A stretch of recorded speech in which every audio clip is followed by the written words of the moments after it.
খিচুড়ি, আর এদিকে করেছি ঝাল ঝাল আলু কষা। এই যে ডবল বার করে ভাজা হচ্ছে, ডুগুর জন্যই করা। ডুগু আর বাবা খেতে খুব ভালোবাসে আলু ভাজা। আমাদের French fry ready. Hey everyone, আশা করছি তোমরা সবাই ভালো আছো আর আমিও ভালো আছি। তোমরা গতকালের ব্লগ দেখে নিয়েছো, অক্ষয় তৃতীয়া আমাদের গ্রামে বড় করে হয়। তো আজকে হচ্ছে বাতাসা হরিলুট হবে। কত কেজির বাতাসা হরিলুট হবে এখনো পর্যন্ত আমি জানি না, বাট আমি যখন জানবো তোমাদের সঙ্গে শেয়ার করব। আর হরিলুটটা হয় পুরো রাস্তার ওপরে, পুরো মন্দির থেকে ছড়িয়ে ছড়িয়ে পুরো রাস্তায় আসে। তো সবকিছু কিন্তু তোমাদের সঙ্গে শেয়ার করব। চলো পুরো ব্লগটা তোমরা দেখতে থাকো।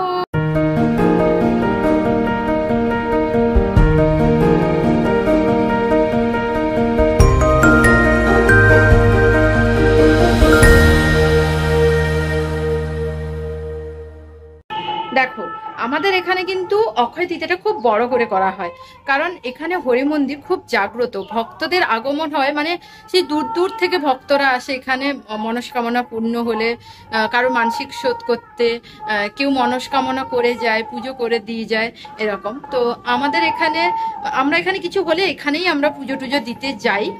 আর তো আজকে নগর কীর্তনেও বেরোবে, মানে ওই শিব দুর্গা সেজে আসবে। তারপর আমাদের বাড়ির ঠাকুর নিচে মা সাজিয়ে রেখেছে, তো ওখানে পুজো দেয়, বাতাসা একটু হরিলুট করে বাড়ির সামনেই।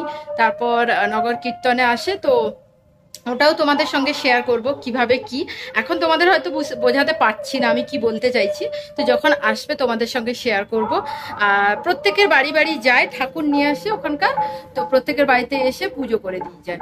আর ওইটা আমরা সকাল থেকে, আজকে আমাদের বাড়িতে আরেকটা ব্যাপার হয়েছে যে আমাদের যে রান্নার কাকিমা, মানে আমাদের যে কাজবাজ সব কিছু করে, আজকে আসেনি। কারণ এইখানে যাদের বাড়িতে, আমাদের বাড়ির কাছেই কাকিমার বাড়ি, তো সবার বাড়িতেই কুটুম আসে। তো এই জন্য ওদের বাড়িতে মানে প্রচুর কুটুম, সেই জন্য আজকে ছুটি নিয়ে নিয়েছে সকাল থেকেই। তো আমি সকাল থেকে উঠে ঘরটর ভালো করে ঝাঁটটার দিলাম, পরিষ্কার করলাম। তারপরে ওইখানে যেখানে ঠাকুর বসবে নিচটায়, ওটা ভালো করে পরিষ্কার টরিষ্কার করে সবকিছু রেডি করে দিলাম। মা বাসন টাসন ধুয়ে দিল, মানে সবাই মিলে কাজ ভাগ করে নিয়েছে। এখন আমার রান্না বসানো হয়নি, এখন বাজে 12টা। পুজো টুজো করলাম, সবকিছু করে এবার আমি রান্নাটা বসাবো। কু এখানে খেলছে, একদমই দাদাভাইকে ডিস্টার্ব করছে না, তাই তো? তো কুহু খেলছে, কুহু খেলার থেকে বেশি টিভি দেখছে। আর আমি আজকে আমার মানে একদম কাল আমি 8টার মধ্যে খাওয়া কমপ্লিট করেছিলাম ডিনার। তো এখন আমি কিচ্ছু খাইনি, গরম জলটাও আমার খাওয়া হয়নি। তো যাই হোক, এবার আমি এই মেথি জলটা ফার্স্ট খাবো, তারপরে এইটা খাবো, অ্যাজওয়ান জিরা ফোটানো জলটা, তারপরে এটা খাবো। আর আজকে জানি সবকিছু অনিয়ম হয়ে, কেন বলো তো, মানে ওই সকাল থেকে হঠাৎ করে এত কাজ টাজ পড়ে গেছে, তো কাকিমা হঠাৎ করেই সকালেই বললো আসতে পারবে না। তো যাই হোক, যাদের মানে তাদের বাড়িতে অনেক কুটুম আসে, স্বাভাবিক, আমার সেটা কিছু মনে হয়নি। কিন্তু আমি এখানে আজকে নিরামিষ রান্না কি করব সেটাই ভাবছি। গিমা তরকারি তো করবোই, তিতা গিমা আলু বেগুন দিয়ে হয় চচ্চড়ি করবো, নাহলে ভাতের সঙ্গে গিমা ভাজা করবো মাখানোর জন্য।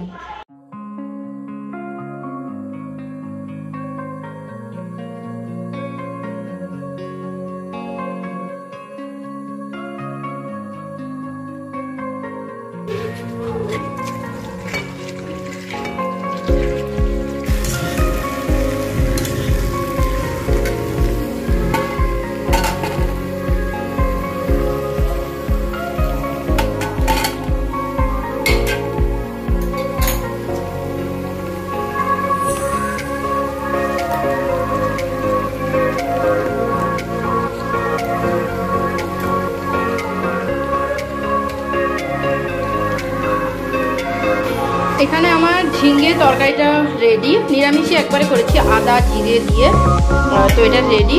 আর এটা না আমি টেস্ট করে দেখলাম, খুব ভালো হয়েছে খেতে। আর এটা হচ্ছে পটলটা ভেবেছিলাম সর্ষে পোস্ত করব, কিন্তু দেখলাম যে পোস্তটা বাড়ন্ত, তাই ভাবলাম শুধু পটল ভাজাই করে দিই। এই যে আমার ডালটা হচ্ছে গতকাল আমি এটা গরম করে দিলাম, এটা পোড়ক আর বাবাকে দেবো, কারণ ওরা মাখানোর জন্য কিছু লাগবেই লাগবে। তো আমি আর ডাল করিনি, যেহেতু এতগুলো রান্না করেছি। এখানে দেখতেই পাচ্ছ যে ঝিঙে আলু যেটা বললাম ঢেঁড়স দিয়ে হয়ে গেছে, আর এখানে পটল আলু পোস্ত করিনি, সর্ষে বাদাম দিয়ে করেছি। এটা ভালো হয়েছে, মানে একটা অন্যরকম আমি ট্রাই করলাম। আর এখানে আলুটা যেটা, এটা ডুকুর জন্য আলাদা করে সরে রেখেছি, কারণ তেতো খায় না। এটা গিমা আমি একটুখানি ভাজা তুলে রেখেছি আমার জন্য, আর বাকি যেটা গিমাটা ভাজলাম সেটা আলুর সঙ্গে মাখাবো। দুপুরবেলা খাওয়া দাওয়া করে আমরা এসে গেছিলাম ছাদে। তো বাচ্চাদের সঙ্গে নিয়ে সবাই ছাদে উঠে গেছিলাম, কারণ বিশাল মেঘ উঠেছিল। তো আজকে ভাবছিলাম যে কি করে বাতাসা হরিলুট হবে, যেভাবে মেঘ উঠেছে। আমার ভিডিওতে হয়তো বুঝতে পারছো না, কিন্তু ভালোই মেঘ কালো করে উঠেছিল, আর পরে পরে বৃষ্টিও নেমেছিল।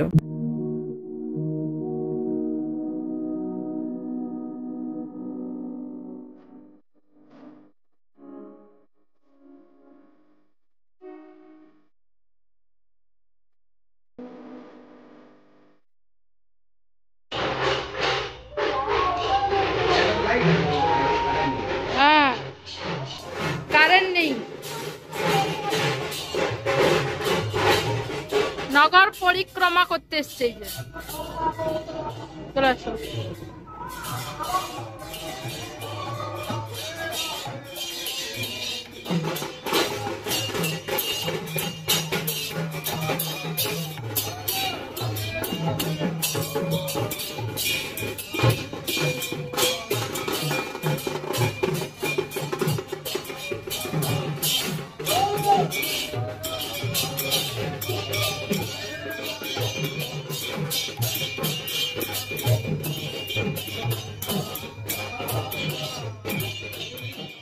জানি না আজকে বাতাসা হরিলুট হবে কিনা, কারণ যেভাবে কালো, ওই যে নগর পরিক্রমা তো করে চলে গেল আমাদের বাড়ি থেকে, তারপরে মানে সেই সময় তো অন্ধকার হয়ে গেছিল মেঘ, তারপরে একদম ঝমঝম করে চারিদিকের থেকে বৃষ্টি এলো, পুরো অন্ধকার হয়ে গেছে। এখনো বৃষ্টি হচ্ছে। এখন যদিও বাজে মানে 4:30 এখনো হয়নি। আমাদের এরকমই 5টার দিকেই তো বাতাসা হরিলুট হয়। জানি না এই বছর হবে কিনা, মানে যেরকম রাস্তার উপরে যেরকম হবে কিনা জানি না। বাট পুরো মেঘ পুরো কালো হয়ে, দেখো মেঘ পুরো কালো হয়ে গেছে।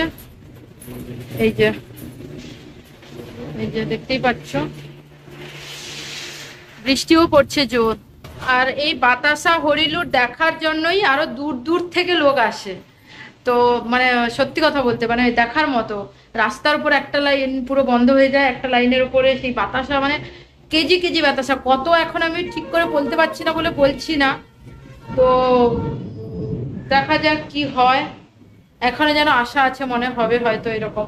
এবারে হলো না, যাই হোক, এবারে কিছু সেরকম মানে অলৌকিক কিছু হলো না যে হঠাৎ করে মেঘ পরিষ্কার হয়ে যাবে। আসলে বৃষ্টিটাই শুরুই হয়েছে 3:30 4টা করে, তো সেক্ষেত্রে একবারে সন্ধেই হয়ে গেল। তো এই বছর বাতাসা হরিলুট এখানে হচ্ছে না, মানে এটা মনে হয় প্রথমবার এরকম যে বাতাসা হরিলুট, যেদিন হরিলুট হয় সেদিন হলো না।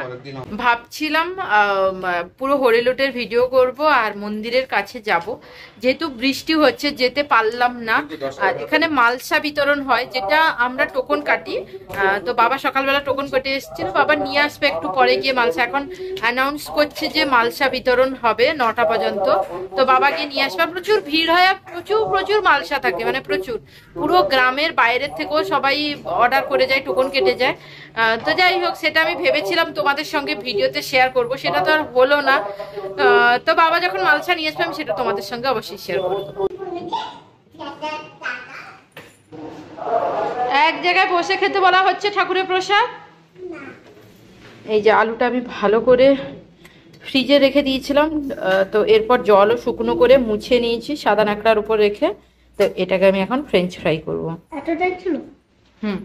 এটা অনেকটা। তো এখানে মালসাও চলে এসছে, ঠাকুরের প্রসাদ। এদিকে মা বাসন ধুচ্ছে, আমি মাকে দেখাচ্ছি ভিডিওতে বাসন ধুচ্ছে। এমনি মায়ের পাত্তা হয় না ভিডিওতে, আর এখন ধুচ্ছে, বাসন ধুচ্ছে, আমি তখন দেখাচ্ছি। তো যাই হোক, এখন আমি ফ্রেঞ্চ ফ্রাই করছি। এই যে আলুটা ঠান্ডা জলে রেখে তারপর শুকনো করে নিয়েছিলাম ভালো করে। তো এখন দিয়েছি, এটা 2বার করে ভাজবো, মানে একবার এরকম হালকা করে ভেজে তুলে নেব, তারপর আবার ডবল ভার ভাজবো, তাহলে ওই ক্রিপসি ব্যাপারটা থাকবে আর কি। আরেকজন এখানে চলে এসছে, শুধু ওয়েট করে আছে কখন ভাজা হবে। এটা প্রথমবার।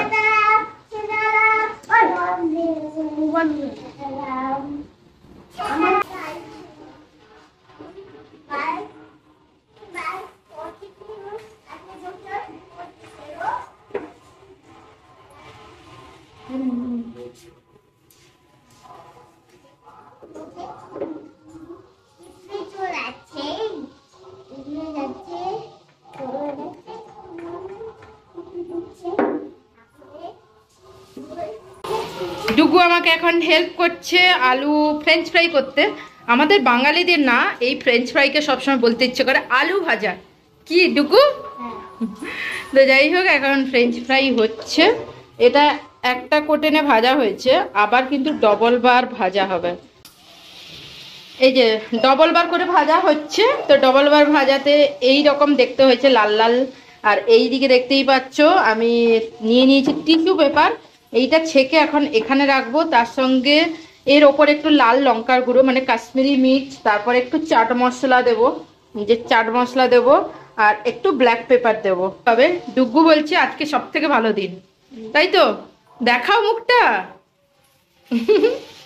ডুগুর জন্যই করা। ডুগু আর বাবা খেতে খুব ভালোবাসে আলু ভাজা। বাবাই কয়েকদিন এটা এখন পুরো শক্ত হয়ে গেছে, এটা ক্রিপসি ক্রিপসি হয়ে গেছে। দেখ এই যে একবারে শক্ত শক্ত হয়ে গেছে। এইটা এবার টমেটো কেচাপে ডুবিয়ে হেভি লাগবে খেতে। আমাদের ফ্রেঞ্চ ফ্রাই রেডি। ডুগুর মুখটা শুধু দেখো, ডুগু এরকম কর, জিভে কর, ডুগুর মুখটা শুধু দেখো। তো এখন নিচে যাচ্ছে, বাবার সঙ্গে কুহু ডুগু দুজনেই খাবে। আচ্ছা আচ্ছা আচ্ছা, ঝগড়া করে না। তো ডুগু এখানে পড়ছে, আমি এখানে রান্না করছি আর ডুগুকে পড়াচ্ছি। আজকে সারাদিন আমার রান্না করতে করতেই গেল, যাই হোক, আজকে করছি পোলাও, যেটা গোবিন্দভোগ চালের পোলাও। সরি, সবসময় পোলাও করে করে এমন অভ্যেস হয়ে গেছে, সবেতেই পোলাও বলে দিচ্ছে। খিচুড়ি, আর এদিকে করেছি ঝাল ঝাল আলু কষা। তো যেহেতু নিরামিষ তাই একটু ঝাল ঝাল করেছি আলু কষা, আর বাকি পাঁপড়ও ভাজবো। আলু কষাটা হয়ে গেলে এইদিকে পাঁপড় ভেজে নেবো। খিচুড়ি আমার রেডি। তো এদিকে ডুগু পড়তে বসছে। আর একটা কথা, কাল মাদার্স ডে। তোমরা যখন এই ভ্লগটা দেখবে, কালই দেখবে, মানে মাদার্স ডেতেই দেখবে, ডুগু আর কুহু আমার জন্য গিফট বানিয়েছে, যেটা আমি কুহুরটা দেখে নিয়েছি, ডুগুরটা এখনো দেখিনি, যেটা কাল দেবে আমার জন্য সারপ্রাইজ। আর কুহু,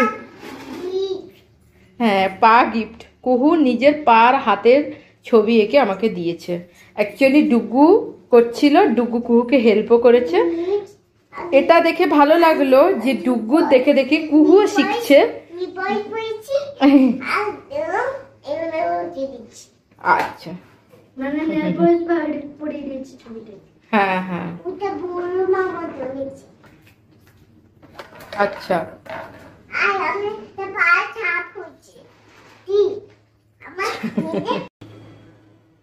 তো এখানে ভাইয়ের জন্য রেডি করে দিয়েছি খিচুড়ি, আর এদিকে আলু কষা। কু খাবে এখন? হ্যাঁ।